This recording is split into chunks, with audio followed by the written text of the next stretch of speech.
Oh, hi, welcome to the podcast. Just a quick one. There is annoyingly about half an hour of this podcast which the camera went to black screen of death. Really, really annoying. If anybody's got any recommendations for good cameras, let us know. Anyway, it's fine before that and after that. We weren't going to put this out, to be honest, but then we thought, you know what, it's still good for the audio listeners. And for some reason, the rest of the video on either side, which is still good, the camera quality is just weirdly not good. So there's something wrong with the camera, as there always is, because we don't know what we're doing. Anyway, hopefully for the audio listeners, this will be good enough. And while the screen's black, you could just go on your phone or something. Anyway, okay, bye. Hello. Welcome to Wheels and Wings podcast episode 44. Yeah. It's pretty cool, isn't it? Yeah, we should get 46 in by 2037. Apologies for the delay. We're just busy guys, we've got a lot of stuff going on. It's difficult, isn't it? It is today Remembrance Sunday, which is the closest Sunday to the 11th every thingy, isn't it? November, yeah. Yeah, every November. We've been talking about a few things. I'm wearing a poppy. Wynne's wearing a much fancier poppy. Yeah. So, I would like to start by asking Wynne, as it's Remembrance Sunday. Yeah. Cheers. Cheers, mate. Should drink.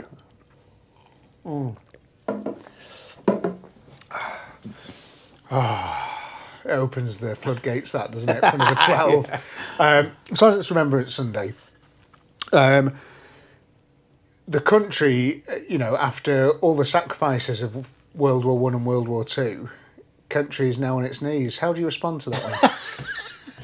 I'm not going to.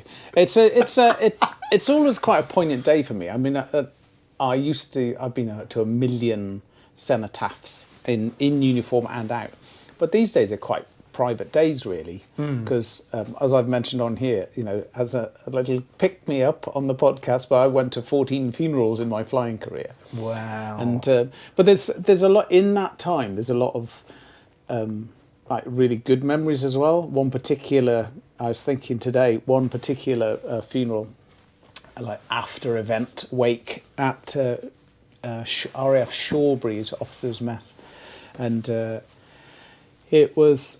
Oh, it must have been after midnight. And we were playing naked snooker. Right, okay. Absolutely broken in every way. But we decided we'd have a game of snooker. Yeah. And somebody decided it'd be a good idea if we were naked when we were doing it. Bloody hell. And the widow walked in. So we're all standing there like rabbits in car headlights, cupping. Yeah. Looking at her and basically slurringly apologising, and she just absolutely wet herself laughing. She said that's like the first time I've laughed for weeks and weeks. So yeah, lots of good memories too. They're not all dour. Yeah, and of course, yeah. And of course, as we've talked about before, there's always a piano burnt, which is good. Nice. Well, my granddad was in the RAF, so it's a time of year that. And I think that's the good thing about it. Why I do support it like I do is that it's a moment where I do remember him. Yeah, exactly. No, exactly that. It's exactly that. And that's what it's all about, I think. Yeah. And I looked up who's the guys that do the poppy, these fellas. Yeah. Looked on their website the other day because I was just interested just to sort of see, because one of the things is obviously a lot of the people who served in the two big world wars, the majority of them have unfortunately died. Only today I heard there were at the Cenotaph in London there was 20 ex-servicemen from the Second World War. Wow. I remember when there was 20 ex-servicemen for the First World War and thousands from the Second, and there's only 20 left. Oh, well, 20 at the Cenotaph, but the British Legion, So the British Legion. So one of the reasons I do like the British Legion as well is when my granddad passed away, my grandma did get support from them. Yeah. Which was great, and I think they got like a mobility scooter or something like that, which was just fantastic. And they don't they're not a charity that's just dedicated to ex-servicemen from the First and Second World War. They do, obviously, ex-servicemen up to now. And not only that, but police, fire service, ambulance paramedics, people who have come into difficulties during their normal years of service, whatever it might be. As an example, I think there was a paramedic that got stabbed on duty or something. They couldn't go back to work. It gave them a disability. It's good, isn't it? It's amazing. And they're there to support them. So it's just so nice. And I don't know how many people know that, because I didn't really until I sort of really started reading into it. And I just thought it was brilliant. And I think they have a good charity. Really good, amazing organisation. Yeah.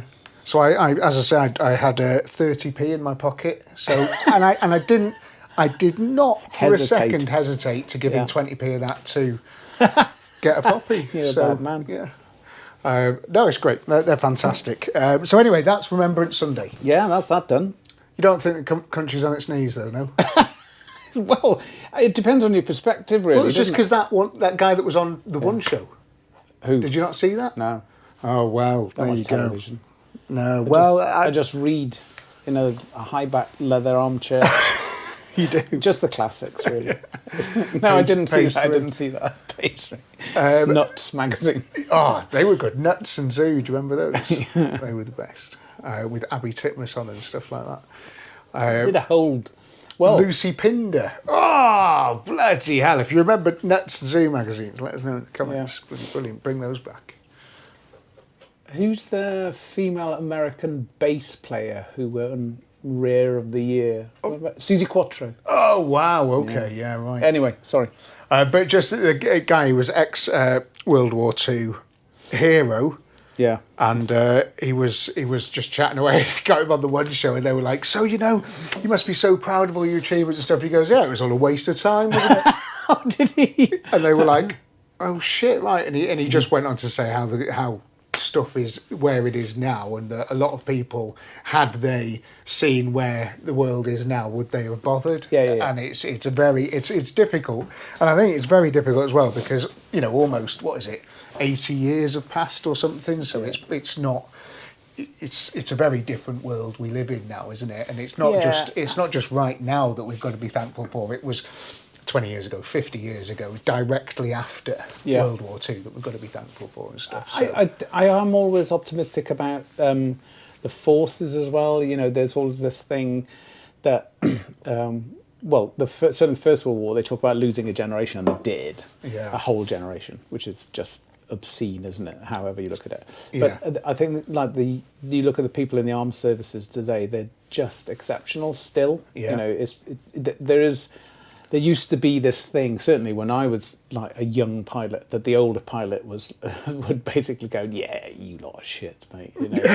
Anything happens, we're in the crap because you're rubbish," sort of thing. And it's like, "All right." So it always goes. Is that what you're saying? Yeah. It's like when I started flying, it was really good, but it's shit now. And I look at because and that really comes from.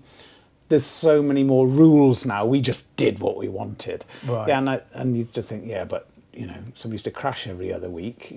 So 14 funerals. Yeah. Well, there used to be. I've said it on here before, I think, but they used to say if you want your own RAF Jaguar, just buy a field in Scotland and wait. Because one will come to you. Yeah, just to crash all the time. So the trouble with getting away from that level accident rate is that you put more and more rules in place, and that's boring, isn't it? Very, absolutely, yeah. And I look at my flying time to now, and I talked to some guys. It wasn't that long ago. I was at a meeting, and I was talking to an American. He's coming to the end of his military flying career, but he couldn't believe that we used to drink and then fly the next day. And it's quite a shit idea, isn't it? Well, absolutely, yeah. Because there's no way, you know what it's like if hungover driving a car. Yeah. But you're not as sharp as you could be. No, but you could be a little bit braver, maybe. A lot braver, yeah, there is that. But, I can remember a million times. The idea was to fly from RAF Valley with 4 Hawks to go to RAF Lossiemouth, stay the night there, have a few beers, and then do air combat on the way back. And you just fly back in a straight line on 100% oxygen. Because it'd just be everybody's going in and go into brief and go, so air combat then? And they go, no. No, I don't think... Combating I don't think the weather's up to it. Acid reflux on the way back. I don't think the weather's up to air combat. Yeah, we'll just transit back and have some lunch. So, that's not good. That's not good use of taxpayers' money. So that doesn't happen anymore. The last time, it was a while ago, I was in the offices at RF Valley in the week and met a friend of mine, and we were having a couple of beers, and it was on a Wednesday night. And the students come in and they have orange juice and lemonade. It's all looking at each other going, is this normal? And like one of the guys was there who's an instructor, and they went, yeah, well, it's the week, isn't it? They all have a few beers on a Friday, but they've got to fly the next day. Yeah, that didn't used to happen. But I'm not saying that's right. I'm just saying the progression of rules and the norms and what is okay and what isn't okay changes. Used to be able to get absolutely wankered and drive home from the pub. It's true, 5 and drive. Yeah, 5 and drive. Can't do that anymore. Well, you can. But, absolutely, yeah. And we will be doing later on. No, I'm joking. Yeah. No, you're right. Yeah. So no, all good. Poignant day, is always a poignant day. I mean, it was only 2 years ago that Schlongy died in that Mark Long in the Spitfire. So it never stops. Never stops. It's. I love the saying about flying. It's like it's not inherently dangerous, but it's incredibly unforgiving. So when something goes wrong, it goes wrong catastrophic way. Quickly. Yeah. So there you go. So that's that. Yeah. Really enjoyed some of the sort of raffle giveaways recently. The Lotus. Yeah, Somebody you got mentioned that. Hell of a car, didn't they? Music teacher from London. Oh, wow, what a car! She was like, I just can't wait. I'm going to spin it into the West End, and just sort of go and visit a show, and all my students will be there, and they'll be able to see the car and stuff. And yeah, it's very cool. Very cool. Really so cool. I've recently, because of the Golf, the GTI, I raffled that off and delivered that. And as I was sorting it out and moving the car off the trailer and all this sort of stuff, I was like, bloody hell, I did a nice job of this, Yeah. Just properly sorted. You had a moment when you go, yeah, and it's the same with Lotus. So Alice drove the Lotus, the yellow Lotus, before. Yeah. And you compare it to when I got it, nobody could drive it. It didn't have pads in the calipers on the brakes, and all the bolts for the bottom arms were what was in there, Rivita or something? Just nothing. They just left it empty because the calipers were seized. And take those out because it's stopping the wheels go around. Yeah, and one of them didn't have a brake pipe connected, and just all this sort of mad stuff to get it to a point where. So there was always the thing when I was selling cars of, would you let your wife drive it? Would you let your mother drive it? Yeah. If it didn't meet that criteria, I didn't sell it. Right. And it was as simple as that, and it was just like, would I be comfortable letting one of them drive it? And if there was something in that car that wasn't quite right, no. Mate, there's a couple of my ex-wives be happy to drive. Yeah, let them drive it. Right. So when Alice jumped in the Elites, and she took it for a spin, she said, my legs were shaking the entire time. I was so nervous about it because it's such a wild... She'd never driven a carburettor car before. Right. Never driven a car without power steering. Yeah. All this sort of stuff. She was like, it's completely wild. Yeah. But it was safe, and it was good, and it was reliable, and she was Really able to do it. And it was a mad experience for her that she loved. And it was very, fulfilling for me to then give it on to someone else who I know is going to be all right, spinning it around, all that sort of stuff. So really it's been pretty decent. But I know you obviously mentioned that because the post I did this morning on the Instagram. Really good. It's that continuation of that's the whole idea, isn't it? Or the founding idea of Tasty Classics. You take something that is basically going to the scrapyard, and now it's got a new life, isn't it? Absolutely, yeah. Something that is like that yellow Lotus. If you'd have stuck it in, a garage for them to sort it to the level I have, you'd be looking at thousands and thousands and thousands of pounds. And seeing as you can buy a good on the road one for less than 10 grand, nobody would bother. Why would they bother? Yeah. You just wouldn't bother. So it's nice to be able to turn them around and still, I can make a few quid off it. Great, happy days. MGBGT.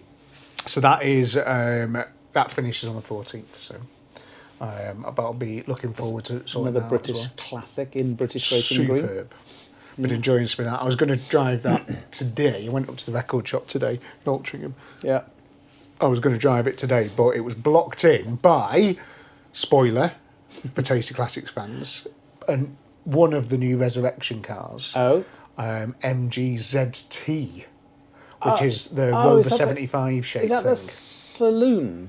Yeah. Yeah. So it's Is the that a 190. rare car? So this is an interesting thing. I wanted to talk briefly about classic car prices and values. Yeah, go on. That's interesting to me. Yeah, the NEC has just been on, and they do the big auction at the NEC. Yeah. And Harry Metcalf off Harry's Garage. Do you know of Harry Metcalf? I've heard of him. Yeah, so he's mates with Clarkson and stuff, and Yeah. they do little videos together and things. And he has got a great collection of cars, and he's a big Jaguar fan and all this sort of stuff. And he's a great bloke to watch, and he used to do a lot for motoring journalism and magazines and things. So he's very clued up and very, very good. And he did a resto mod on a Jaguar. I can't remember what it was. V12 coupe Jaguar. Okay. From the 60s, I think it was. Yeah. Awesome bit of kit, super cool car. He resto modded it, and they took the V12 old carburettor job and EFI'd it, so they put all sort of new injection stuff on it, and that super good. And the noise it made, it was almost 400 horsepower, amazing. And that was one of his dream cars. I mean, I say he did it; he just paid people to do it. Yeah. He didn't do it. This is a recurring theme, isn't it? Yes, I mean that's what sort of happens, isn't it? But That's not what you do. No, it's not like. But it might be in the future. But and there is some bits like Dean's just done some work on the Rover P4 Viking, which we'll talk about later on because I've got some exciting news on that. Okay. But anyway, so Harry Metcalf had commissioned this car, Yeah. right? And then it was his dream car, and it was mega. And he did a video saying, "I'm going to auction this off with a few of my other cars at the NEC," and it made pretty much £160,000. Wow. And it's a car that, I mean, it was incredibly well sorted resto mod. You could probably build one for less than that, a fair bit less than that, I would imagine. But you'd have to do a lot of the legwork yourself to really sort of get it in at those sorts of figures, because it was very, very fettled with and very, very sorted. But 160 grand, it is. It's huge, and it sort of got me thinking about classic car values, because. Sorry for sniffling. I'm not 100% well at the moment. I've got an ear infection and stuff as well, which is sinuses. It's all sinuses, isn't it? Yeah. Yeah. Anyway, so if you hear me sniffling, I apologise. But yeah, it got me thinking about classic car values, because the guy that I dropped the Golf off to, one of the cars, so he had a couple of cars and all this sort of stuff, and he'd a couple of them that we were talking about. One car he had was a Jaguar XK120, Right. which I remember speaking to a guy ages ago, and he was like, yeah, they at a time they were 150, 200, 250,000 pound cars. Oh, right. They were the ones to have. They were mega thing. This one was an R something or other, quite a very sought after model. So I said to him, bloody hell, that's a nice bit of kit. You must have got a load of money for that. He only not so long ago sold it, and he was like, couldn't get rid of it, couldn't give it away. He says it would just, I had to reduce it. And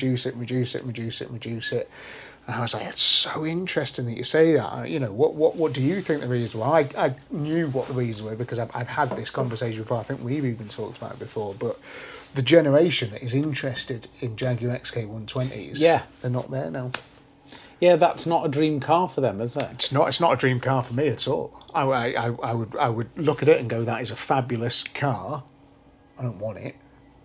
And this is the interesting thing now. So this MGZT that I'm doing at the moment, which is the nice one, it's the blue, it's the 190, it's got all that sort of stuff. The next one up from that was the V8. So this is still a very, very nice one. The V8s are very rare, all this sort of stuff. But those cars used to be 10 a penny. Yeah. They were worth nothing, and I got this one for 400 quid. right? What's wrong with it? So a lot. It's, Okay. yeah, so it needs a lot of time and money to put back on the road, which is, again, what I'm doing. I'm not going to give any other spoilers away, but it needs a lot of stuff doing, which I enjoy doing because I'm challenging myself to do slightly different things.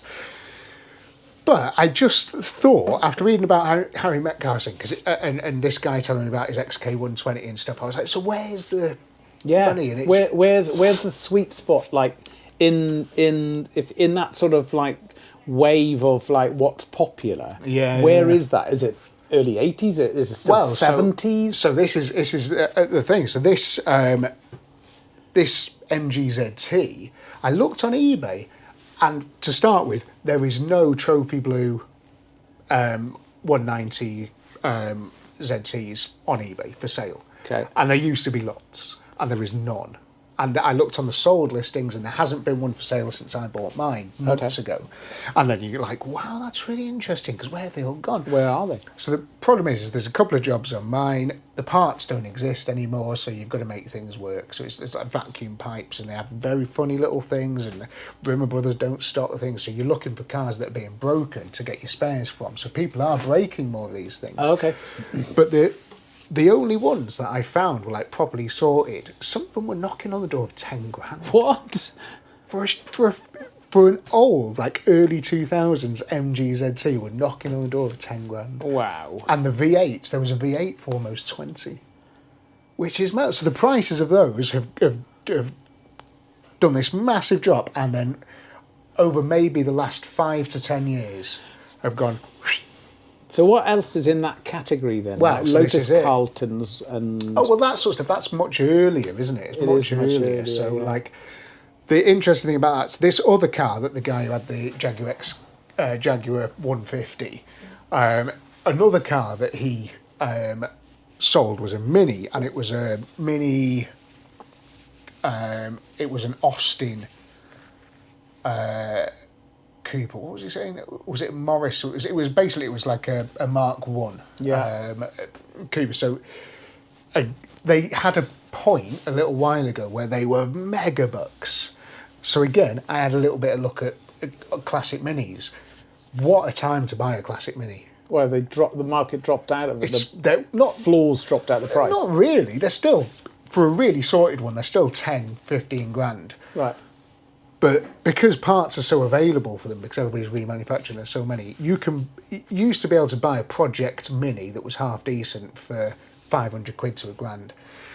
You can't really do that anymore. But for a time, you couldn't get a Project Mini for less than 3 grand, something like that. But now you're starting to see, you go on eBay, you can pick yourself up a running and driving Mini that's not too shagged for £1,000, 1,500 quid. Right. So the price is just sort of doing this like weird really wave interesting. thing. I love seeing it and going, wow, what's happening there? Why isn't that? And again, I put it down to the fact that there's not a huge amount of buyers out there now for a classic Mini. There's still lots, but now the cars that are sort of, people want XR3i or something. Yeah, or Honda Civic Type R. Oh, even newer than the XR3. Even newer than that. So that's the market that is from that would traditionally have been really buying interesting. Minis and stuff. Cooper S's or the first shape, VTECs in them and stuff. the Civic Type R. Remember the little boxy ones with the gear stick up here? Yeah. So that sort of shape. Yeah. No, I don't know what it is. But yeah, so it's really, really interesting. But it's something, if you are interested in that sort of stuff, just type in classic cars on eBay and just have a little look at the variation of prices. It's wild. And some of the stuff now, another one that was really interesting was Ford Sierra Cosworths. Ford Sierra Cosworth went it pretty much like during COVID and before COVID, and you couldn't really get a half decent. Are we talking about like the whale tail ones? So that's So or the sapphire? Is that sapphire? The sapphire is the one I'm referring. Yeah. to, Okay. Yeah. With the boot. Yeah. And you couldn't really get one of those during COVID for sort of 20 grand was your sort of base mark. And I saw for the first time in years a booted sapphire Sierra Cosworth for like 12 grand. That was MOT'd and running and driving. And I was like, wow. So do you think then, because And that's a blue oval. What you're it's blue oval. What you're saying to me is that it's really just about nostalgia, isn't it? 100%, yeah. But it's so interesting where that nostalgia lies, isn't it? And what some cars are a bit, and then you look at stuff like do you remember we talked last year about before I got the Porsche, the other choice was Bentley Continental GT. Yeah. 6, 7, 8 grand for a car that's the equivalent now is 250 grand. Yeah, that's amazing. It's weird, isn't it? It's so weird. Because it hasn't suddenly become... I mean, it's got miles on it, it's been used, but all of the things that made it a 200 grand car are still there. Yeah. The stereo and the seats and the plushness and the quietness, all of the running gear, the reason it's a luxury thing is still there. Yeah. It's dead weird. Yeah, it's just amazing. I'm just but obviously there's running costs and parts and things. There's all these problems that make cars cheaper. But... So when you get so don't you think like badges still exist? So what I mean by that is you've got like Jaguars going up and down in price and what have you, but something like a Ferrari or a Lamborghini, early Lamborghini or something like that still prevails, surely, doesn't it? Just because it's a Ferrari or it's a Countach. You'll always get that. Ferrari tax, Lamborghini tax, you'll always get that. They will always be big money. Some of the Lamborghinis that have got the automatic gearbox, they're getting a lot more affordable sort of price-wise because they're not that... It's the same with like the M3 E46 BMWs. The automatic ones, the DCT ones, they're not as favoured. Yeah. So you can get some bargains if you don't mind an automatic one. And it's the same with the Lamborghini, but if you want a manual... Ferrari or manual Lamborghini, or you want a really sort of, sought after model, Porsche 911 manual turbo, something like that, you will always pay the big bucks because there is so much demand for it. Saw a bloke today who had to go to Sheffield and back, and saw a bloke today driving an M5, an old M5, and he was wearing a beanie. Wow. So look at how the market changes there. You could only just see over the steering wheel. Because I thought, God, that's a big old lump of them. Because they had they had massive wheels, didn't they? The older ones. Oh, yeah. And it's one of those square boot at the back, and the lights are like stuck on the corners. I quite like the way they look. Actually, quite brutalist, really. Yeah, of course. The 4 big pipes at the back. So nice. And 5 litre V10s. Yeah, big things. That's a big lump, isn't it? Oh, superb cars. Chris Harris has got one of those. He's just done a little bit of a resto moddy thing on. He's painted it British Racing Green. Legend. Yeah. Such a cool car. Yeah. So I've been thinking recently of moving the Porsche on and getting something different. Yeah. Well, that's come up a few times, hasn't it? Well, so I'll tell you about my little news about the Viking. So if you're not familiar, viewers, I have a 1964 Rover P4100 that I've nicknamed the Viking. Love it. And yeah, great car. Sort of race car-y looks now. It's pretty cool. When I got it, it had a seized engine and it was in a million pieces, and I've done tons of work to it. But recently... I've forgotten it had a seized engine. That's amazing. It was properly... There's a great video. It was dead, wasn't it? It was dead. It was so dead. Again, you can get you get a really nice one for 5 or 6 grand, so why would you bother? Because it's cool. But recently, over the last year or so, it's just sat outside doing nothing, right? And it needed a couple of boring jobs that I just couldn't make content out of doing. It was just very boring. I was just like, needed new rear wheel cylinders. It needed a bit of wiring under the bonnet and stuff, just tidying up. I needed to relocate the battery because someone had just like thrown it into the engine bay and it wasn't in the right place, and it was always worrying when I drove it that it was going to fall over and melt the exhaust manifold, which it did do. So I gave it to Dean from Cross Lanes Classics. Cross Lanes? Yeah. Okay. And I was like, can you just sort these last little finishing bits out just so I can drive it properly? You've changed, mate. I know. You basically said, I'm going to pay a man. Yeah, well, this is it, isn't it? Sometimes it does happen. But the reason I am doing it is because I did... it's not just time, it's that I did 5, 6 episodes on that Rover. Oh, yeah. Or maybe 4 or 5 episodes on the Rover, and people don't care anymore. There will be. They're going, oh, Jesus, not the Rover. Yes, there'll be an And he element calls of it people. the Viking. Nobody cares. Nobody cares. There'll be an element of people, and I thank you if you are one of those who is interested. Yeah. But unfortunately, it doesn't pay the bills. For me to spend a week working on that car, it doesn't pay the bills. When I could go on to something else, which I do. So that's the thing. But the reason I've asked him to do it was partly because I was going to try and find time to do it myself. Because on Thursday, I am driving that car to the Nürburgring. What? Hang on, you're driving it, you're not trailering it? No. So Rob's taking the Porsche as a chase car. Yeah. And we're going to do a separate video on the Porsche, going around the track and all that sort of stuff, seeing how fast I can go. Honestly, I'm not being an arse here. Do you think it'll make it there and back? Probably not. Okay. Okay. But I'm going to fill it full of tools and spare parts, and we're going to try and do it. Awesome. We're going to try and do it. So so that is just. I needed something to challenge myself a bit and to sort of be a bit, because I keep saying, this be great, drive this to the south of France, blah blah blah, and I just wanted to do like a big road trip recently, and that's brilliant. I thought my last, because it's really late on in the season for the Nürburgring, so we're going to. Does it close then? Yeah, it closes over winter. Yeah. Okay. So That'd be brilliant, and imagine the shots going around the Nürburgring. I can't wait. Yeah, that's brilliant. It's going to be awesome. So that video is going to be coming out soon, which is super exciting. Yeah, that's really cool.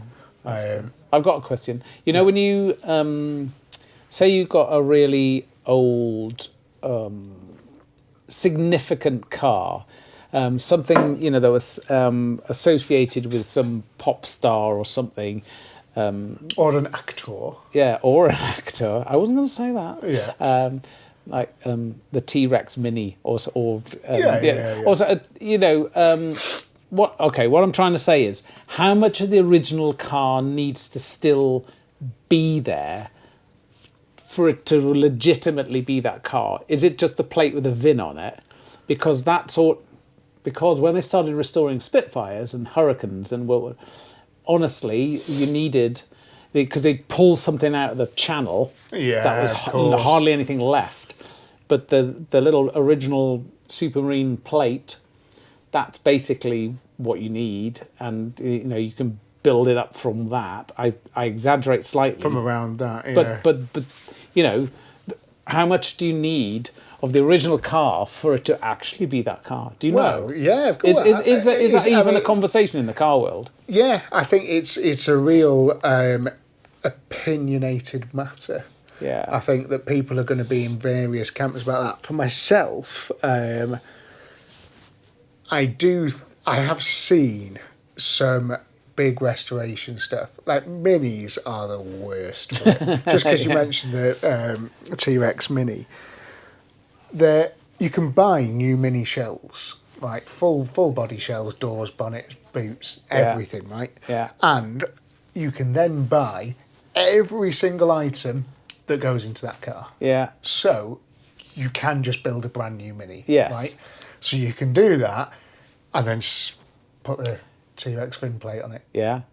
And then, that's that car. Is it fuck? Yeah. It's Grandad's axe, isn't it? Exactly. Yeah. Triggers broom. It's just a very... So there's a lot of it that... So my Panhard is what I was using as an example for that. Actually, I do sort of know your take on this, because you'd rather have the odd rusty original panel than just rip it off and put a brand new piece of aluminium shaped in. I mean, because how far do you go then? Exactly. Do I get another body shell that's rust free from France and transfer all my bits over?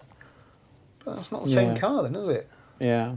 It's like, well, when I look at my Panhard, I see such a huge level of detail that you could look at it for hours and hours and hours. Yeah. There's a little dent there. Wow, where did that come from? Yeah. At what point in its life did the door swing open far enough to dent the back of it like that? And what would have happened? And it just makes it so much more like it's lived in and real life. And I love a shiny car. I love a really nice one. You look at my Spitfire. My Spitfire is a little bit triggers broomy. Yeah. The bonnet's off a different car. The doors are off a different car. It's had tons of welding. Looks great though, doesn't it? But it looks great, and it's got a different roof, different interior, but it looks great. I'm not pretending that is anything other than a load of parts cobbled together and painted and made to look all nice. And that's what that car is. Yeah. But I did it, and I love it. Yeah.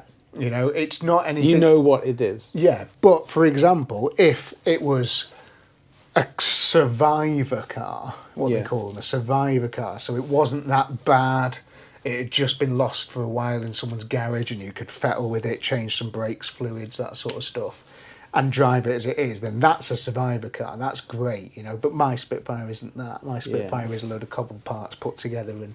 It's a really good conversation. I saw that blood. It haunts me when we go to Sheffield, because that's where Belle's from. But we go and see family. Haunts me on the side of the road, somewhere in the middle there, somewhere in East Cheshire. There's a cream-coloured Citroen left-hand drive Citroen DS. Oh yeah. Basically on the pavement outside that. It looks so sad, and you just think, what a shape! What a car. It's just every now and again you just think. So I would love one of those. Yeah. In the fictional, I mean, you got an actual fleet of amazing cars, but in the fictional fleet, I would have a Citroen DS because they're just ridiculous, aren't they? Gorgeous looking things, aren't they? So nice. I would love to have one as well. I'd love to do it on the channel one day. But there's a one thing I'm trying to do better at the moment. There's a lot of cars that price-wise they're too expensive for me to do any resurrections on, because the cars that I find for resurrections they don't need lots to sort of get them. Well, some of them do. I think you find some of them do. Yeah, they are. How can I put it? That some of the cars are a couple of weeks' work. Right? Yeah. And you can do a few little, I hate the word bodge, but you can do a few little, you know, like Rob with his MX-5. Yeah, absolutely, yeah. Fucking hell. But you could do a few economical fixes on the car to get you over the edge. And it'll be fine. But when a car has, like a Citroen DS, quite a large value at the end, and it's such a glorious thing that it deserves a proper job. Yeah. Doing a half-assed job of that is not great, and if it's not anything special, you know, it's like the Panhard. If it's not got the story of being the only one in the world. Yeah, why would apparently the only one of there might be two in the world. I don't know. What? Apparently there's another one in Australia, but we need to go and burn that. Well, there's only one old grainy picture. Is there? And it's like, well, where is it now? Show me an up-to-date picture. Show me something recent. Give me some content. Anyway, but if there's no story, it's hard for me. So what I'm saying is, for resurrection cars, it's prohibitively expensive for me to go out and find something like a Citroen DS that is nearly there. Yeah. And that's what I need. I need nearly there. There's cars that I can make, run and drive. Yeah. For, you know, but they're still a couple of thousand, a few thousand. But to find something that's nearly there, they're just mega money. There's nothing in between, is what I'm saying. It's like people say, like, oh, do an Escort RS Turbo. You're like, or a Fiesta RS Turbo, or like an, you know, XR2. Yeah. Well, XR2 I needed the other day. That was a funny story, actually. But saying these things, there's no cars that are nearly have just, because it's such an expensive car. There's not anybody in the world that's just one day parked it in their garage and walked away. You very rarely get that. Yeah. You know, so it's like it's just so difficult to say. But recently, another spoiler, if you've made the effort to watch this podcast, you will get the Odd Tasty Classic spoiler. Nissan 300ZX twin turbo manual, the one. The one. Yeah, so this car, reason Wynne asked, I think, about the Actor thing before. I was just putting out, I knew you'd know, but I didn't know if you wanted to say. It's Oliver Reed's old car. Ollie Reed. Robert Oliver Reed. The man who drank himself to death during the filming of Gladiator. Yeah, with a load of Sailors. Yeah. Yeah. So anyway, that's his car. So that is a spoiler. That's coming up soon. But that is very expensive.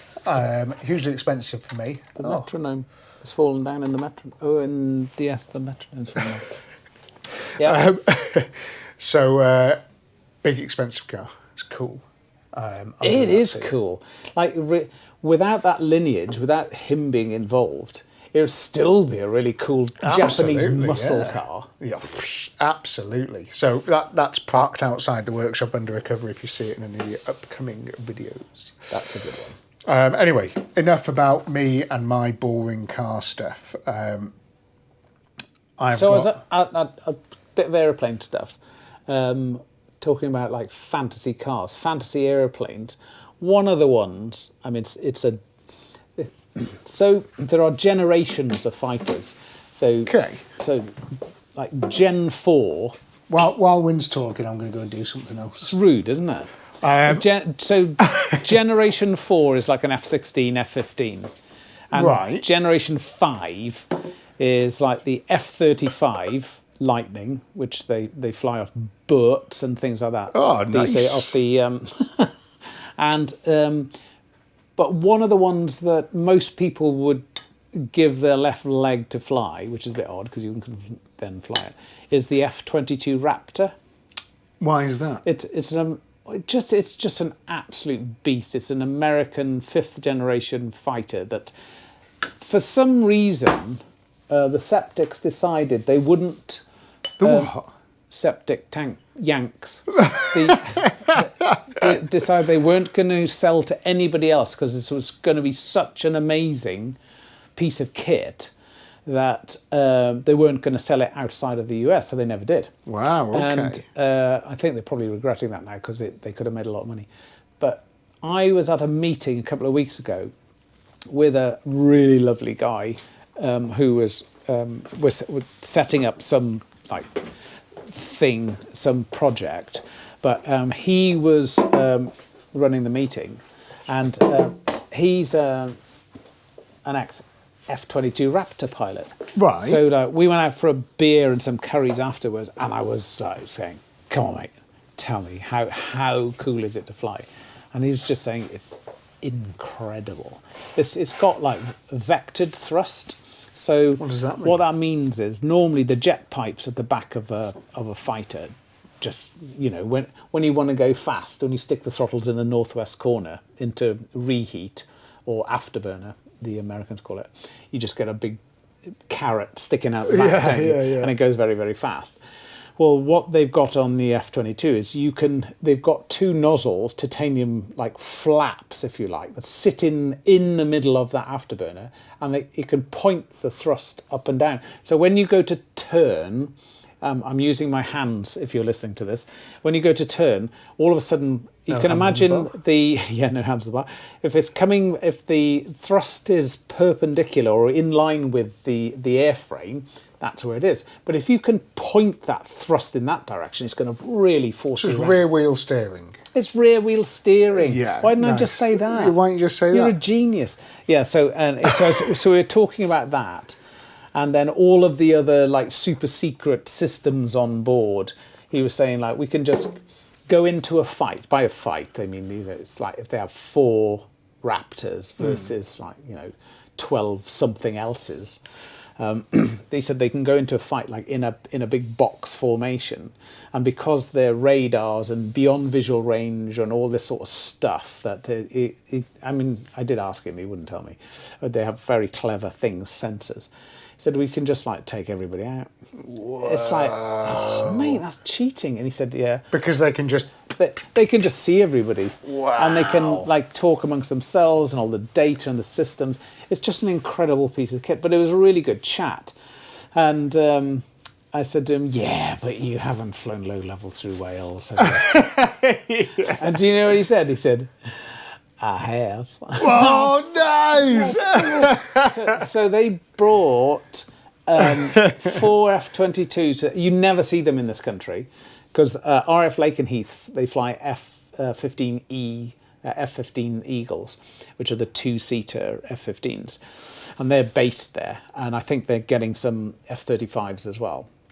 And but they brought 4 F-22s over just to go through the Mach Loop. Whoa. Because is it quite well known over there, is it? It's massively well known. So there's USAFE, it's called, which is United States Air Force Europe. Like, if you're in USAFE, you know about the Mach Loop. Wow, because no way. it's always got... That's quite cool, isn't it? Is. That they know about that. It is. Yeah. Because, well, it must get boring over there, just going over fucking Nevada or something. Exactly. Exactly. In America, can they not just go through the Grand Canyon or something? That'd be pretty cool, wouldn't it? I suppose they're not allowed, are they? Hold that thought. I've got a really good story about that. Go on. But so he said...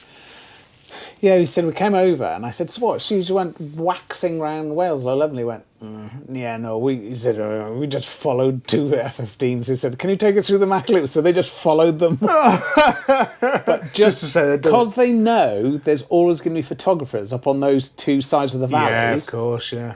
And he said, fuck it, I'm going to show you. And he said, he's got a photograph of the actual photo that they took. I think I kept it. If this gets boring and takes too long, I'll stop doing it and we'll put it up. But he said, this is me in an F-22 in the Mach Loop.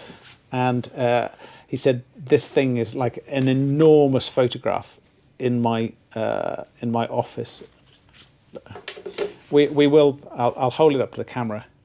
Look at that. Man alive, look at that. So this is this guy in his Raptor going around the Mach Loop, and that's his most prized possession. Yeah.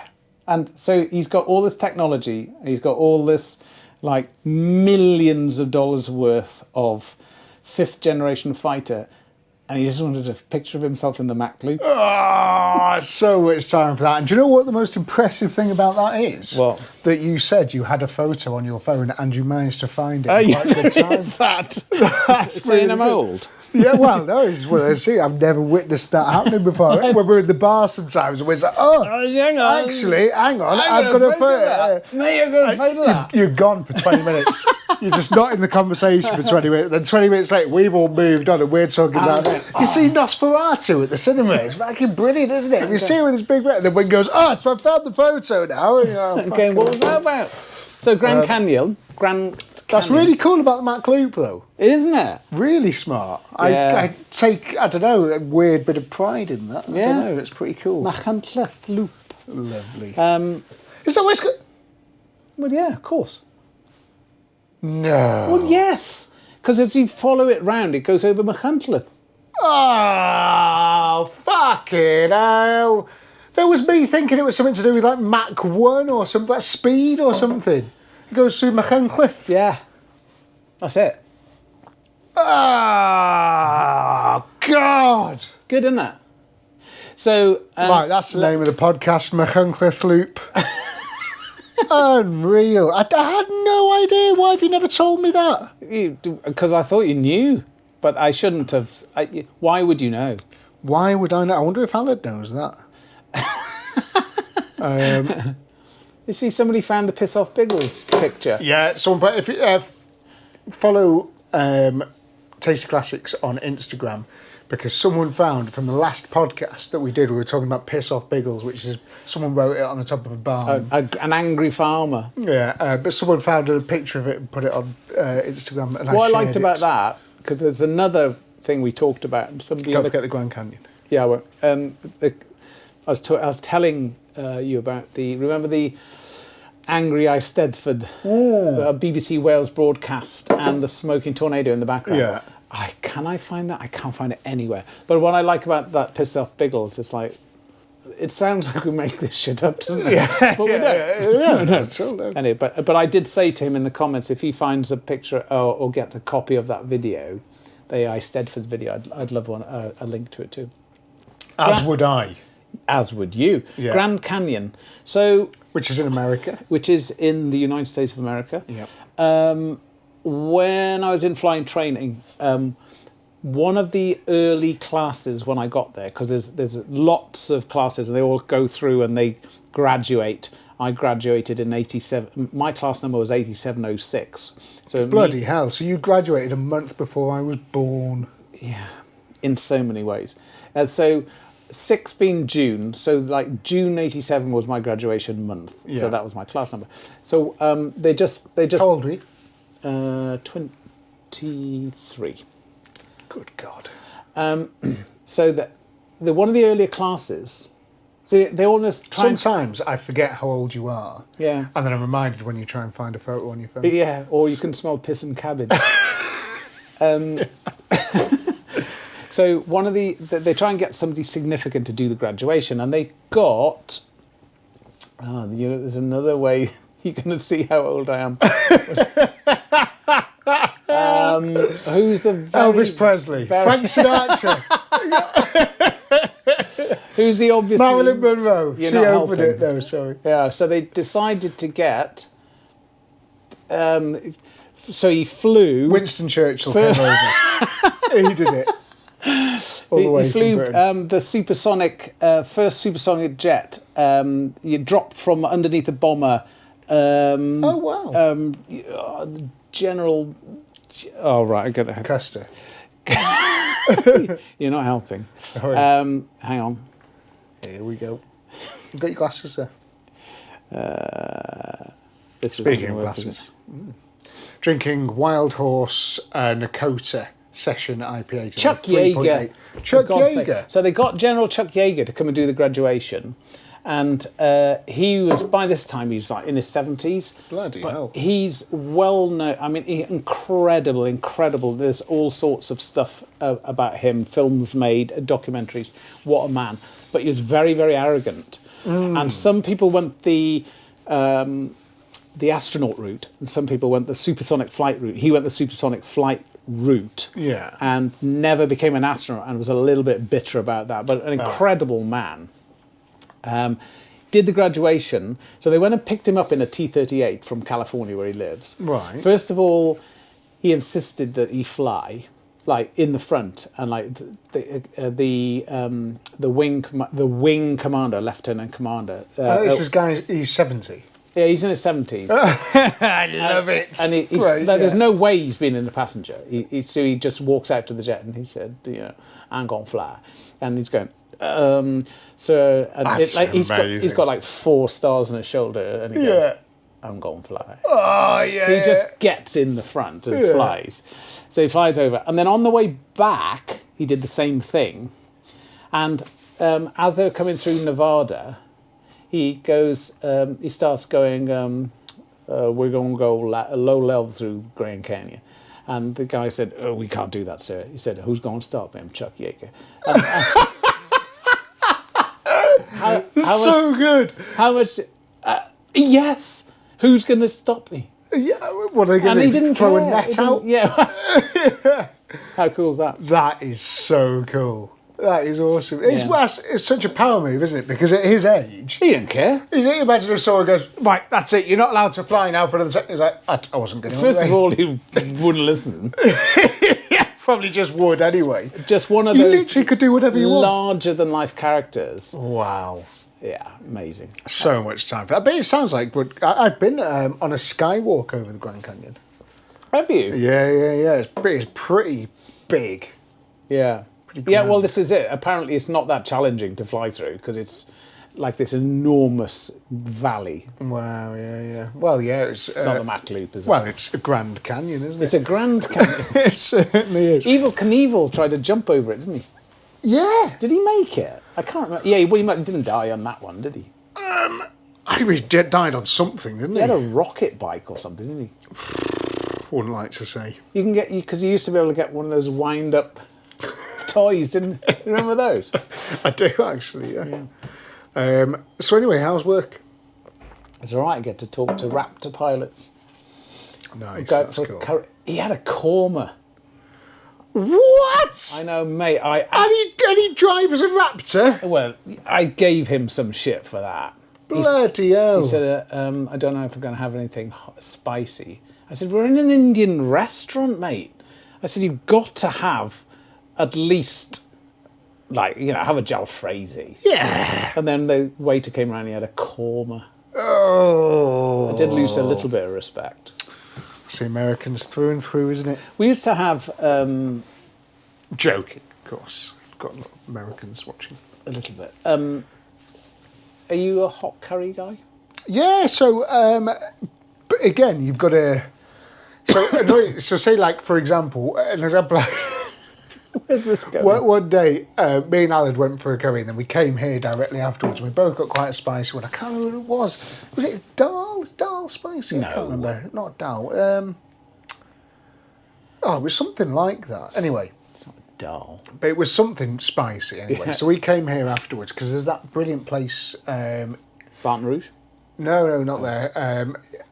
Anyway, so we came here, and it gets hot in here. Yeah. It gets hot in here. There's no aircon, there's no windows, there's nothing. It gets roasting hot in here. And we just spent the entire night sweating and burping curry at each other. Nice. Just one after the other, just like, sorry, mate. Oh, sorry, mate. Oh, sorry, mate. Just one after the other all night. So sometimes what I'm saying is, if you've got, like... somewhere to be. Yeah, you know what I mean? Then you've got to knock it on the head. So I get the American pilots. Yeah. It's nothing that a handstand in a cold shower won't sort out, though. It's a 5-point... An irrigation. Yeah. A 5-point harness and a bit grab handles and a bit of rubber to bite on. Chocolate laser. So anyway, how's work? Like, obviously, I like to try and land you in it, essentially. No, it's fine. It's all good. Is there anything, No, nothing. Can you not tell us anything? Nothing. What about in the world of that? Anything? Well, drones are huge, aren't they? So they're developing all the time. So the things that are flying around are developing massively quickly, and the ways of defeating them are also developing really quickly too. So that's really interesting. Because what was it I was watching the other day? It was one of those Ukrainian fibre optic drone. Yeah, well, the reason... So what is that? What is a fibre optic drone? That's exactly the point. So if you... Because I think the guy just cut the cable and it crashed. Is that right? I don't know. Well, it makes sense, because basically the reason they're using fibre optics is that if you fly a drone and you pour a load of sort of defeating frequencies and flood it with other... It can find the frequency it's on. If you can find the frequency that it's being remotely flown from, well, then it's screwed, isn't it? Because you can just fly it into the ground and defeat it. Wow. So if it's not using any, if there's no clear air gap between the ground control station and the drone, if you use a fibre optic cable, then so the drone had a big drum. Yeah. Big roll, yeah. And it was essentially just flying out. It's amazing with a big roll, but someone saw it. It's like fishing wire, yeah. And real tiny little thing, and this thing, and as soon as they cut it, it just went. Yeah, because all of the control is going through that fibre optic cable. But it, like you said, it's like gossamer thin, isn't it? Yeah, really yeah, thin. Yeah. And actually, there's pictures now. I mean, which is crazy. This is just general information. People would have seen that. But there are like fields like covered. It looks like they're covered in spider web, but they're not. It's covered in this like fibre optic cable. Wow. So, yeah. That's so interesting. So that's what they're. So at the moment, there's a lot of battle against them. Is that what you're saying? Yeah. So there's two sides to it, isn't it? There's trying to make these things so they can get to their objective. Yeah. And there's ways of and the loads of work going on how to stop them. So I mean that as there's always going to be a counteraction, isn't there? Exactly. There's always going to be that. And it's as an industry. Whoa! What's that on your hand there? It's a watch. When did you get that? I didn't. It was a present. Really getting into the modern era with this. Yeah. So is it an Apple Watch? Is it? Yeah, it's just a watch. So that whole drone Do you pay things industry. with it, and do you read your messages off it and stuff? Try not to. Hang Mate, I can't see it. I can't even see. hang on. Sorry, mate. Someone's calling me on my watch. Hello. Hello. Did you ever see that sketch? It was like one of those. There were loads of sketch shows. When have I got news for you? I can't remember which one it was, and it was done like an advert, and it was a man sitting on a couch watching the pictures on the TV, and behind him was like a traditional telephone, and it was ringing, and the narrator went, "This man is deaf. He's watching the television and he doesn't know that the telephone is ringing behind him." Yeah. With whatever it was. And in the next scene, he's wearing like this ridiculous thing on his head with a long, like fishing rod with a little light there. Yeah. And he's watching the television, and like the phone rings, and every time it rings, the light flashes. Yeah. And he sort of goes. So he gets up, walks over to the telephone, and then goes. So when he puts a thing to his ear, and he's going, "What? It's not working." He's deaf, isn't he? Remember that? Fucking hell. Sorry, that was a drawn-out poor joke, but So I'm going to see the Fast Show on Wednesday live in Manchester. How cool see is that? that's exactly what I'm on about. It's one of those sketch show things, isn't it? Aren't they all like? How old are they all? Fucking old, but I can't wait. Fast Show is always one of my favourites, so I'm going to go and see that. Anyway, what we're talking about? I wouldn't know about that, sir. Leave him alone. Don't start. So good. What are Anyway, you talking about? Yeah. So, all good at work. yeah. So Anything happening there? Well, my work. Yeah. Yeah. No. So it's fine, isn't it? Tell me about your new life as a traveller. Oh yes. Do you want your drive done? Do you like that? So, have you got any I see your roof's missing a few tiles there. Have you got any aluminium? Nothing wrong with that. No, of course not. Absolutely, yeah. So we have a camper van. You and her indoors have bought. Well, her indoors bought it. It's actually, so we hummed and hard, and then she just went and got one, and it's so much fun. Is it? So it's a little tiny. When did you get it? A couple of weeks ago. And it's a. Can we tell you what it is? It's a Mazda Bongo. A bongo. Yeah. No. There's nothing more fun to say, is there? Mazda Bongo. It reminds me of that fruity drink, something in the jungle. Bongo. Yeah, Mazda Bongo. It's a smart looking thing. I've seen pictures of it. It looks really cool. It's really cool. So you got it a couple of weeks ago. Where have you been? Oh, I only tried it the first time this weekend, but it's as you call her indoors. It's her like daily car because it's not very big. They're quite manageable, aren't they? Yes. They're a bit thinner than Transporter and a bit smaller than Transporter, but they're massive inside, though, aren't they? What, like a TARDIS? Yeah. It's a Japanese import. Yeah, nice, yeah. Well, So they didn't sell them over here, so it will be. Oh, I didn't know that. But it's in kilometres per hour. Bloody hell. So that was a bit of getting used to. Yeah, of course. That was good fun. It was really good fun. But it's the world is now our ostrich. We can go wherever we like. And you won't? We might go to festivals. Festivals? No, we won't. Definitely Absolutely not. Not ending up in a K-hole. No, probably more like Hay on Wye to the literary festival. Or Duxford. Yeah. Or the Duxford. cheese festival in Menai Bridge. So you've been out here then? Yeah, really Did you good. stay over the night? Yes. Wow. It all works. Is it easy to clean inside and stuff? Clean? That's an odd question. Well, I just guess so. inside, It's just you can clean it. Nice, yeah. It's got a pop Well, just top. if you're staying overnight. Pop top. Has it? Bloody hell. Yeah, it was really good. Good fun. That is an interesting development. Have you ever fancied having a camper van? Well, so I want to get, Alice and I, her indoors, want to get a... So it's always been So part of this work that I'm doing on the Viking is to turn it into a race car. We want to put a small block Chevy, manual box, roll cage. Turn it into a touring car. I didn't know that. It's the dream. Can't afford it. Want to do it. Okay. One day I'm working so hard because one day I will be able to afford it. Small block Chevy. So is that how much? You have to put a small block Chevy in it or something else because it's got a very, very thin engine bay of over P4. Okay. Someone mentioned it in a comment. I don't know if it was on here. Might have actually been on here. Someone mentioned it in a comment and I was like, whatever. Yeah. And then I look. And you went, because I've got, obviously, my truck is a big block Ford.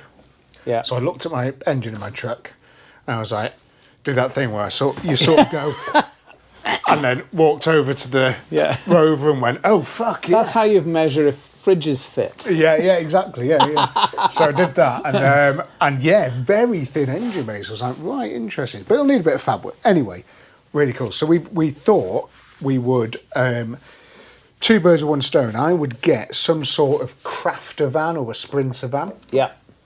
And partition off the back so you could have your spare wheels and tyres and bits and bobs just in. So you're on about going racing? Yeah, so in maybe like a metre and a half space at the back or a metre, so you could have a sink and all your tools and stuff hanging up in the back there. And then the rest of it is a proper camper van. Yeah. And when you're not using it as a race car, wheels and tyres up there, you could put a couple of push bikes in that space in the back, in your little garage, in the back, in your long wheelbase thing, and you could go off and do North Coast 500 or whatever. Very cool. So we're talking about that, potentially a project for next year. So, I come from a motocross family, don't you? Yes. So my nephew... Hence the watch. What? It's the yuppiest thing I've ever seen. Is it? Life. It's quite big, isn't it? It's fucking huge, man. Hang on, let me check on the Ethereum price. Oh, yeah, it's gone up a bit. Have you got it as a shortcut? And the button. Someone asked about, you need to reply to the comments, someone asked about your crypto book. I have. Oh, okay. I have. Was that just today? Today. Nice. Yeah. We do it once every 6 months. Yeah, whether we need to or not. So my nephew was up to the age of 16. He was British champion at a couple of different age levels. Nice. So they were massively into it. Yeah. And they had what was called an RS camper, and it's something like race something. I don't know what the RS stands for. So that thing... Race spec. Probably, something like that. That was incredible. And that in the back end that you're talking about it had two motocross bikes. Was it partitioned off from where you sleep? Nice. Two I always fancied bikes. the idea of having a camper van with 2 rooms. Yeah. Well, what I mean? this thing was amazing. So the main like bed, which was really amazing. This thing was incredible. All leather, beautiful shower, all that sort of stuff. Nice. And the permanent double bed was like over the workshop bit at the back. Oh shit! I have seen that. Yeah. So 2 bikes. That's clever. 2 bikes. Pressure washer. Maybe I do that then. Yeah. So pressure washer in there. Because if you've got a semi-high roof, you would get. You don't need more than, I don't know, 60 mil or something to sleep in, do you? So it works in a boat, doesn't it? So that's clever, isn't it? So you wouldn't lose that. That's but very clever. They had all of the. I might do that. Every wheel had its own slot, like front wheels, back wheels, and then they had a compressor, a small compressor. Oh wow! Yeah, that'd be handy in a race car. Snap-on tools. It was sorted, absolutely sorted. And when you go into the main camper bit, it was gorgeous. There was a bed over the driving position. Nice. Then you had a kitchen, shower, lounge area, and then you had a permanent double bed at the back. So you can either have your bed over the front, in a big, or at the back. Stinking of petrol. Stinking of petrol. But those campers though, he had a couple of them. And one of them was incredible. It's I was hugely jealous. A really nice bit of kit. Well, that's what I would like to do, and I think it'd be good content for the channel is to just get an old Sprinter van. Yeah. Or get a nice Sprinter van. Nice. Because one of the things you want is you don't want a white one So you get You something don't want a white you one. don't, do you, with all rusty fucking drip Yeah. marks coming down Yeah. it. So you get yourself a nice, colourful, Sprinter van, put some windows in Tasty it. classic wrap. Yeah, man. You don't like wraps? No, I don't. Oh, don't you mind? Yeah, but that's a livery, isn't it? Yeah. You're talking about a sign writing. Livery. Yeah. I don't want to colour change. Oh, okay, yeah. Because I'm not a sado. Yeah, I'm glad you said that. I'm really trying to pick my words then. Sorry if you feel. Whoops! Whoops! Whoa! We're on a boat. Sorry about that. Are you having a quick fag break? Well, not a break, but yeah. The chiller's off, isn't it? So you're pumping warm beer, man. No, it's not that like. You're pumping warm beer, man. No, it's literally like run out of beer. It hasn't. Why are you saying that? Has it not? No, it's just because you've Why are not you got the chiller saying on. that? Ask your Apple Watch. Fucking amazing, this thing. Do you know the reason I got it? Belle bought it for me. Because you're a nerd. Because I'm a nerd. Belle bought it. 700 quid. Fuck it. On a little computer for your hand. Yeah, I can phone you on it. I know you can. But you don't want to be doing that all the time. What? I can hear you. It's when I'm out running. Because I'm running further and further. She's going, what? Take your phone with you. I said, I'm not taking my phone with me. I can't run with my phone.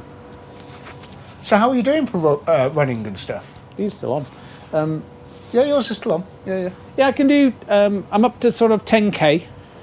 Bloody hell, that's good. Takes me about an hour to do 10k. So that's all right. I said I want to keep going. I want to go eking out and go longer and longer. I really like it. And Belle said, in all seriousness, she said, I'm not saying you're old or anything, but like if anything happened, I wouldn't know. Yeah. And because you've just been a lump somewhere until a dog walker found you. Because it's always a dog walker, isn't it? Yeah. Dog walker found a body. Why there's flies here? Is there? Oh, sorry about that. No, that's me in the undergrowth. Oh, right, yeah. You get it now. See, yeah, it's gone. I was right. Would you want to swap with me? You have this. You have this one. Okay, you're mixing? Doesn't matter, does it? No, it doesn't matter. So she said, in all seriousness, like if you did like have a heart attack or something, I wouldn't not know where you are. That's and I went, it doesn't matter, does it? Said, yeah, no. So she said, right. I said, well, I get a Garmin or something. And I looked at Garmin's and Strava's. And she said, just tell me where you're going. I said, I never know where I'm going to go. Because when you're getting out to sort of like 6, 7, 8, 10 miles, it's like, well, where am I going to go? Well, I'll just add loops on. And if I'm feeling good, I'll go that way. If I feel not so good, I will go that way. And she said, right, we're going to get an Apple Watch because, then you can call me if anything happens. Nice, okay. But what's it? Yeah, help! But in theory, she Sprained my ankle! She should be able to see where I am, but we can't make that work. No. I want to bring something up again that we talked about ages ago, and you just poo-pooed the idea. Right. Recently, a cargo plane crashed in America, and it killed I think a few people UPS that were on board. Yeah. There aren't many on board. No, it's full of packages and stuff. So it got me thinking again. Could have been racehorses. Why would it be racehorses? Because that guy I was talking to... What, you send a racehorse up the little conveyor belt into the hold? I don't think so. That guy, I was talking... You know the Raptor guy? Yeah. I can say this because I haven't said who he is and I wouldn't anyway. But, so he was... His mum might be watching. He joined... They have this amazing setup in the US. So if you're flying for an airline and you want to go back to fly for the military, they can't stop you, they being the airline. They'd have to let you go because it's US defense. And they also have to hold your job. Whoa. So he started flying for FedEx. Right. As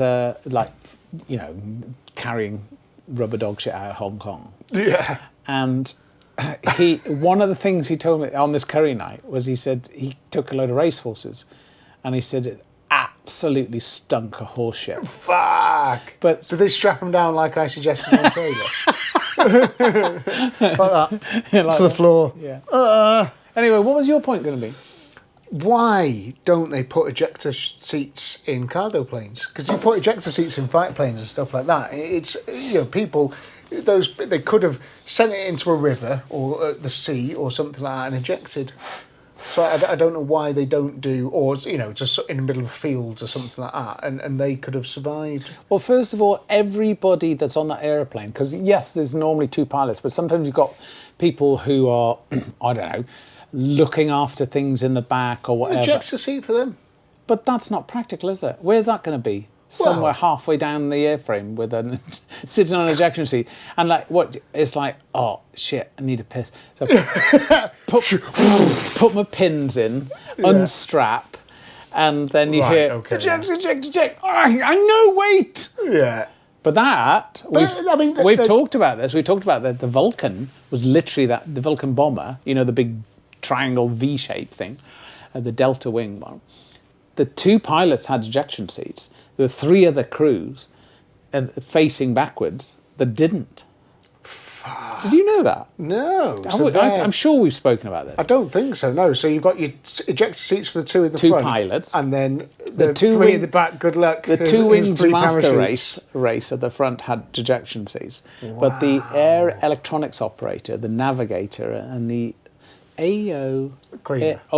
there was air nav, air plot and something. But so there were three crew that literally have a desk and various sort of scopes and things, but they sat down looking towards the rear of the airplane, and they didn't. And there's two types, actually, the Vulcan and the Victor. But is that not a parachute situation, then? Well, so the idea was that with the Victor, the door opened, and it had a blank on the side of the door to stop the airflow, and those three would get out, and then the two pilots would eject.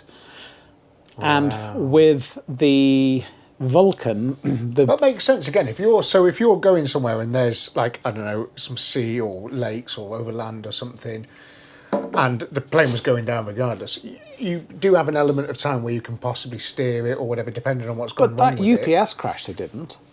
I haven't looked at what happened. Yeah, it was immediately after takeoff. Oh, was it really? Oh, shit, well, you fucked it. It's the one I'm thinking about. And, yeah. And a lot of the time, you so psychologically, actually talk to people who've ejected. And sometimes it's very obvious you need to go. But sometimes, I've talked to a few people who've said that I left it way too long. I left it way too long. It's like I should have gone earlier, but psychologically, this is your office. It's warm. You understand everything. Yeah. It's nice. You don't know what's down there. You know when you pull that handle, you're gonna you get a right kick up the bum, and it's going to be cold. Yeah. Straight away. It's going to be cold. Different. It depends what altitude you're at. There's a lot of things going on. And other people, it was like, did you hesitate about ejection? No, it's obvious. It was just like, it was out of control. So I just pulled the handle. And the timing is incredible. So I know this guy, he was an incredible man called Jack London, a Navy Sea Harrier pilot. And he was an instructor at RF Wittering, flying on the two-seat Harrier. And there was a student in the front who I know, and they had some sort of problem in the hover, and the thing started to roll, and this guy, Jack London, said eject. And they both ejected very, very close together, and the student survived and he didn't. So, the timing of the ejection is like really important, because sometimes you don't have much time at all. Bloody hell. Yeah. But so to go back to your idea, sorry, I wasn't laughing. That wasn't a laugh. No. It's my shit idea. So why don't helicopters have a I just think we've talked about that. We have.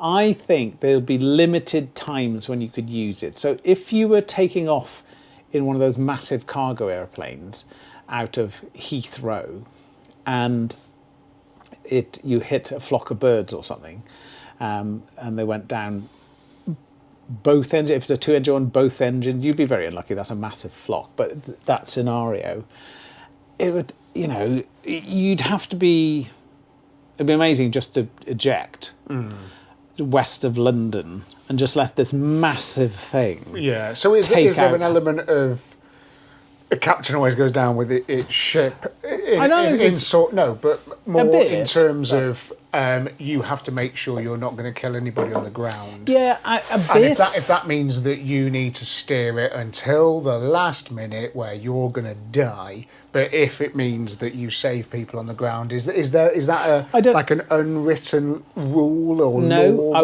wouldn't call it that, but I think that happens, and I think that so. There's that scenario where you're going to wipe out the local orphanage. Yeah, it's heading towards an orphanage.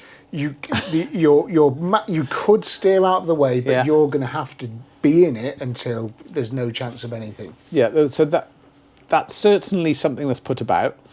The other one is, if you're mid-Atlantic, I think I'd rather go down the airplane than be bobbing around in a tiny dinghy. Nobody's coming to get you. Yeah.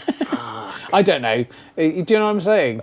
It'd be a hell of a call to make, wouldn't it? Bloody hell. So I just think in a fighter type aeroplane, it's quite small. It's like you're probably over land mass. You might if you're at low level over Scotland. Sorry. Boring. No, not at all. But you just yawned. No, I didn't.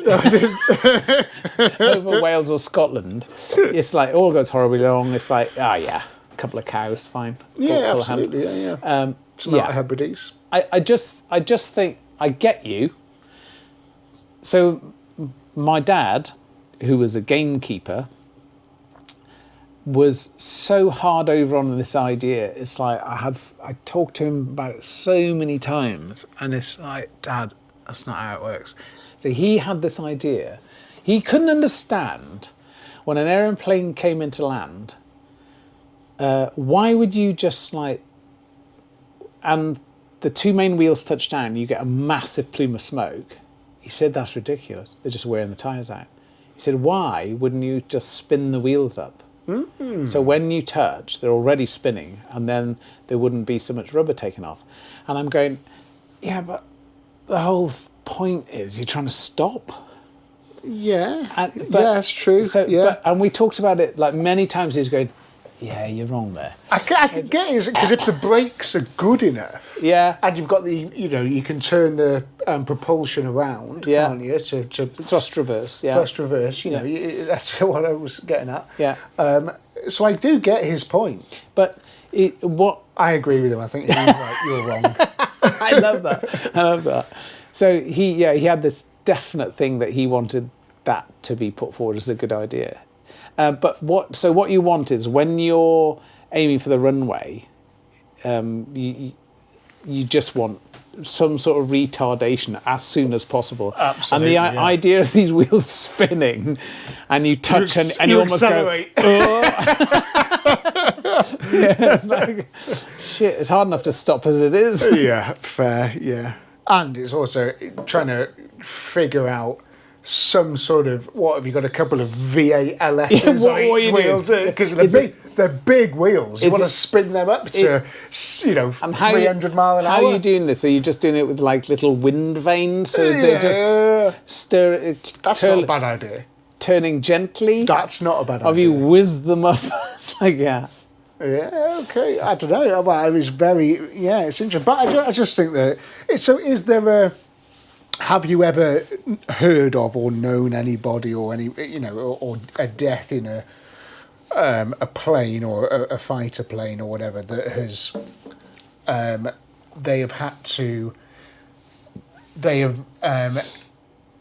the plane has crashed in quite a heroic way that it's very obvious that they have tried to minimise what do they call it, not pedestrian deaths but minimise collateral damage. It's all sort of like civilian. That's what I'm saying.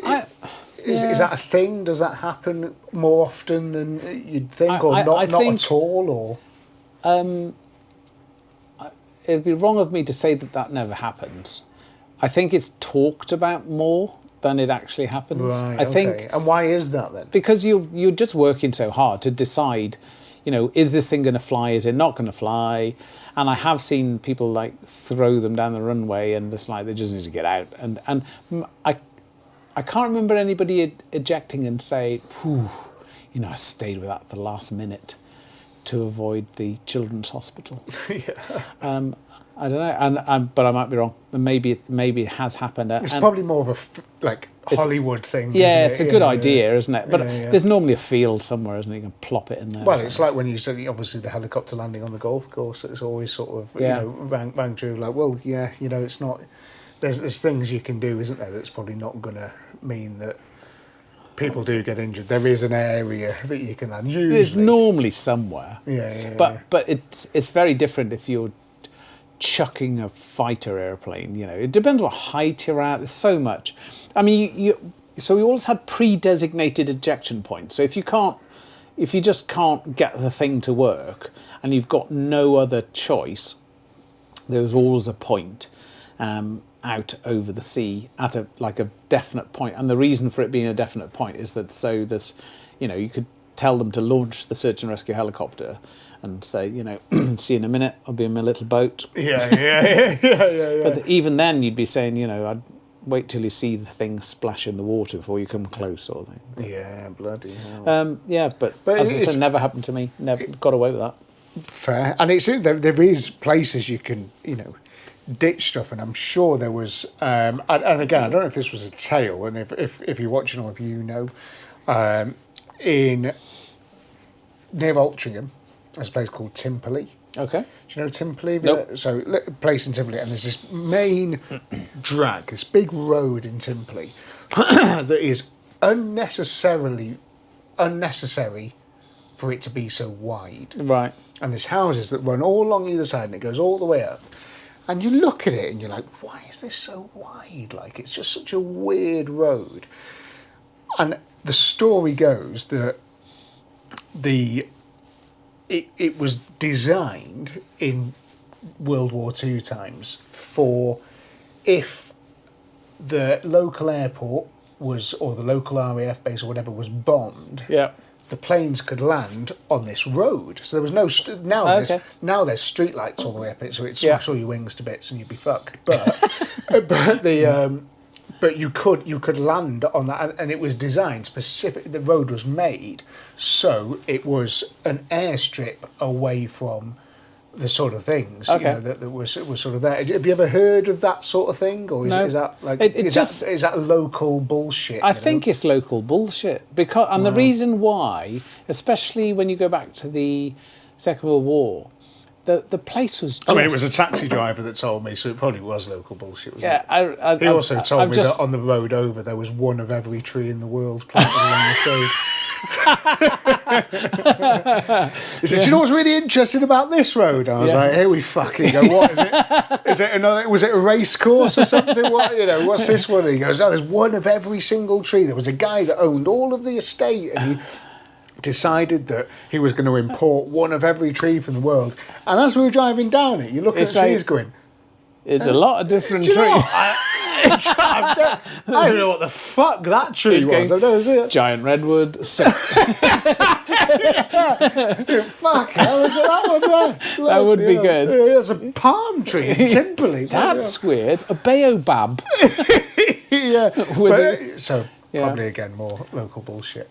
So the reason I think that doesn't ring true for me is the fact that in the Second World War there was just airfields everywhere. Right. So if you had a problem, you'd go to a proper one. Yeah. But if one was blown up, you'd go to a different one. So the general thing is you always have a diversion airfield. So if somebody crashes on your runway, it's called black. If somebody blacks your runway, then you've got somewhere else you can go. And that's predetermined. And it's pre-booked. Right, it wasn't. I'm sure it wasn't like that in the Second World War, but you'd certainly know if you're flying out. You wouldn't have to go in a residential area. Not far. You wouldn't have to go far to find another airfield. So if it was bombed or somebody crashed on it, there'd be another one over there and another one over there. Yeah, I mean, the map, there's a map showing every World War II airfield, and it's just like, they're everywhere.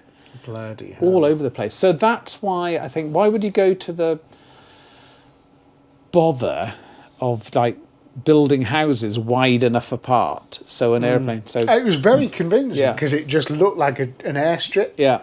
It just, and you were like, oh yeah, very interesting. And I was telling you, oh, yeah. But again, if you have heard that tale or something similar, then let us know, because it is interesting. It is interesting. But I also, when I was living on Anglesey, the RAF sold off a load of married quarters up the road from RAF Valley. So they didn't need servicemen's quarters anymore because a lot of it was contracted out. And I bought something off like local eBay type, Facebook marketplace. That didn't exist, but it's something like that, off this bloke who was living in one of these ex-RAF married quarters. And I remember going to buy it, and he was one of those blokes who could just tell you something and you think, you really believe that, don't you? I mean, one of every tree in the world. One of those. Yeah. And he was saying, of course, the good thing about living here is like, if there's ever a nuclear bomb, right. He said these are military houses that were built to take that into account. And to withstand the blast. He didn't know what he didn't know what I did for a living, and he didn't have a clue. You know, I just turned up, in wellies and hot pants to buy this whatever it is, Fireguard foot. So I don't. Do you know what I mean? Yeah, it's just, and yeah. it was saying, I was going right. I was thinking, can you just take my 25 quid? Can I go? And he was going, the thickness of these walls. And he said, there's insulation in the loft that, let's just say I'm not going into. And I'm thinking, what are you going on about? What a load of rubbish. What? It's like, are you... Yeah. Why? Why do you make that up? The house I lived in Runcorn was next to... And strong enough. So, exactly the same bullshit. It was so next to the ICI plant, which is now INEOS. Yeah. And on my, I got, when I bought the house, you get the sort of the service history of the house, essentially, don't you? You get all the paperwork for the house, and part of the paper, I have all the bullshit for the house. Part of that was that there was the whole front, the whole what do they call it? The fascia or literally the front of the house. The front of the house, they call it something, and I can't remember. Anyway, the front of the house had been replaced, right? Yeah. And it did look different. So mine and the neighbours looked different. They were all like semi-detached, so two houses, all the way up this street. And the fronts did look different to everybody else's. And I saw mock Tudor. Yeah. Black and white. It was beautiful. Stained glass. No. These were quite sort of like 50s, 60s, sort of houses for the workers of the ICI plant. Great.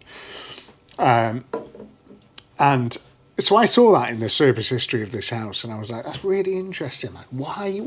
At what point would the whole front of the house have to be replaced? Like, it's just dead weird, isn't it? Yeah. And I spoke to an next door neighbour.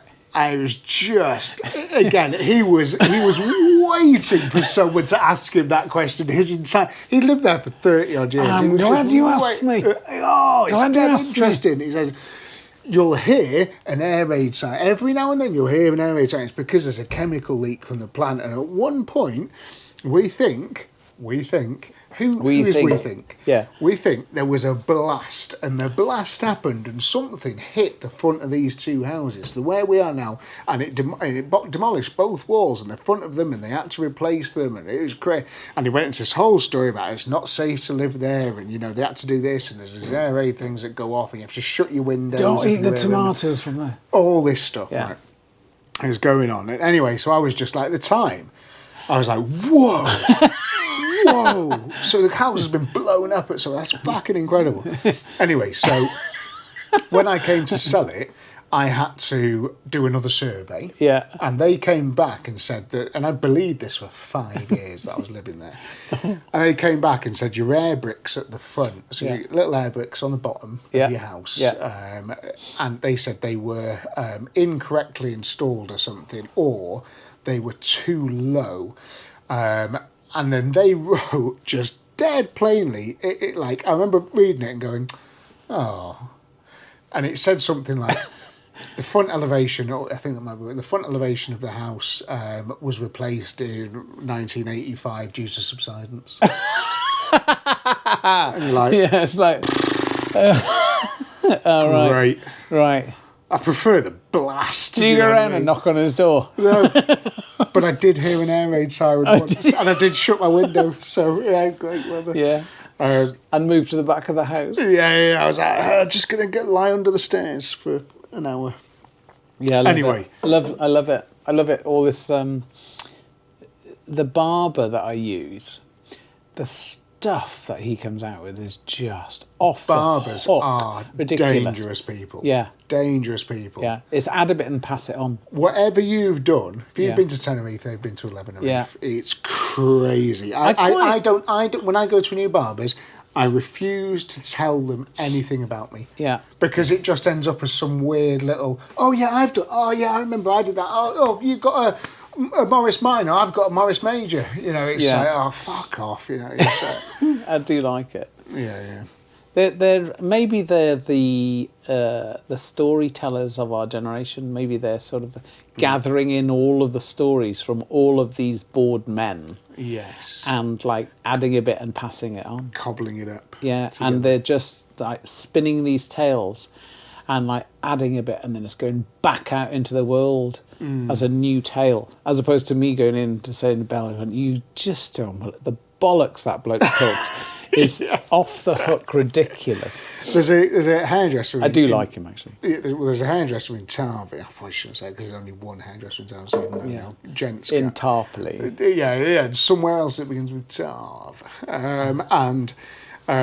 He was telling me once about there was a guy that used to come in to the barbers and he was really scared of him because he had a shotgun with him and he used to go around. He was a mafia and he was connected to a Liverpool mafia ring and he used to go and collect money and he was really scared that he had to do his haircut all nice and stuff because he had a shotgun with him and he used to tell him about the stories. He used to go around killing people with shotguns and that. And I was just like.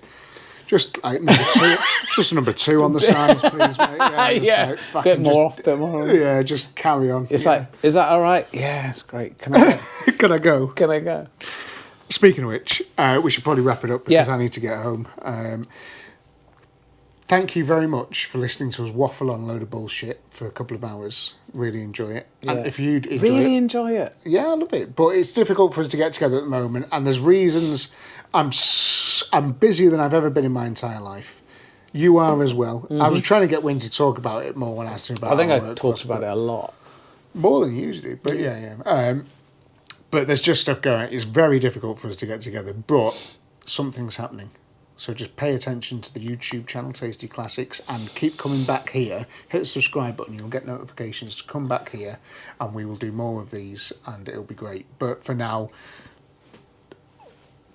as soon as possible. Yeah, we're just doing what we're doing. So things will be happening, but don't worry, we're not going anywhere. And you'll definitely get another one of these before 2027. No, I think we'll get another one in before Christmas. Oh, easy, yeah. Well, hopefully a few more. But we just have to. We're waiting for a few things to fall into place, aren't we?